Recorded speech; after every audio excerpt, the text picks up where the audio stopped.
حمزہ نے رشتہ کرانے والے آنٹی سے کہا، آنٹی جی میں جہیز نہیں لوں گا۔ آنٹی بیٹا تمہیں کوئی لڑکی دے دے تو یہ بھی بہت بڑی بات ہوگی۔ گھر والوں نے یوں فون سمجھ رکھا ہے جو بھی کام ہو بیٹا تم ہی تو ہو۔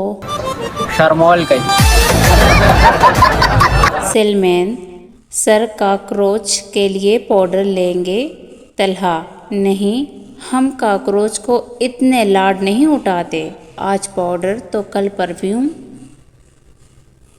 فون پکڑتے ہی کہتے ہیں پاسورڈ بتاؤ۔ بندہ جوتی مار کر پوچھے کہ اگر بتانا ہی تھا تو لگایا ہی کیوں تھا۔ کبھی گھر آئے مہمان کے بچے نے زیادہ تنگ کیا ہو تو اسے سائٹ پہ جا کر چھپیرے ٹھوکی ہے۔ اگر یوں ہی یوٹیوب دیکھ کر لوگ ڈاکٹر بنتے رہے تو وہ دن دور نہیں جب گلی محلے میں ڈاکٹر سائیکل پر آوازیں لگا رہے ہوں گے، معدہ دانت گردے ٹھیک کرا لو۔ سردار ٹیکسی والی سے، ریلوے اسٹیشن تک کتنا کرایہ لوگے؟ ٹیکسی والا 200 روپے۔ سردار اور سامان کا کتنا لوگے؟ ٹیکسی والا سامان کا کرایہ نہیں لوں گا۔ سردار، یہ تم سامان لے کر جاؤ میں پیدل آتا ہوں۔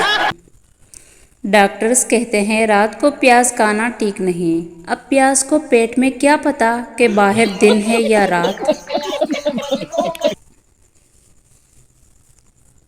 بیوی میرے فون میں سمیرا اور جمیل کام نہیں کر رہے۔ شوہر، کیا یہ تو فون میں ہوتے ہی نہیں؟ بیوی، رکو میں انگلش میں لکھ کر بتاتی ہوں، کیمرہ اور جی میل۔ الادین کے چراغ اور عورت کے میک اپ میں ایک چیز مشترک ہے، دونوں کو رگڑو تو اندر سے جن ہی نکلتا ہے۔ لڑکا سائیکل چلا رہا تھا کہ ایک لڑکی سے ٹکر ہو گئی۔ لڑکی غصے سے گھنٹی نہیں مار سکتے تھے؟ لڑکا، پوری سائیکل تو مار دی ہے، اب کیا گھنٹی اتار کر ماروں؟ آج میں نے 4 کلاس کی اردو کی کتاب کھولی تو پتہ چلا ہمارا کوا تو ابھی بھی پیاسا ہے۔ شادی کی تقریب کو کنوارے ہی انجوائے کرتے ہیں، شادی شدہ تو اس غبارے والے کو ڈھونڈ رہے ہوتے ہیں جس سے دوسروں کے بچے غبارے لے کر آ رہے ہوتے ہیں۔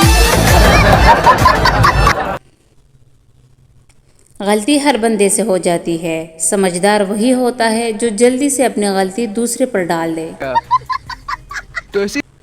ایک ننھا بچہ اسکول سے گھر آیا تو اس نے اپنی امی سے کہا بھوک سے پیٹ میں درد ہو رہا ہے۔ اس کے امی نے جلدی سے کھانا اس نے آگے لگا دیا اور کہا ظاہر ہے پیٹ میں کچھ ہوگا نہیں تو درد تو ہوگا۔ شام کو بچہ ہوم ورک کر رہا تھا، اس کے والد گھر میں داخل ہوئے اور کہا بیگم میری سر میں درد ہو رہا ہے۔ بچے نے یہ سنا تو کہا ظاہر ہے سر میں کچھ ہوگا نہیں تو درد تو ہوگا ہی۔ شرمول گئی۔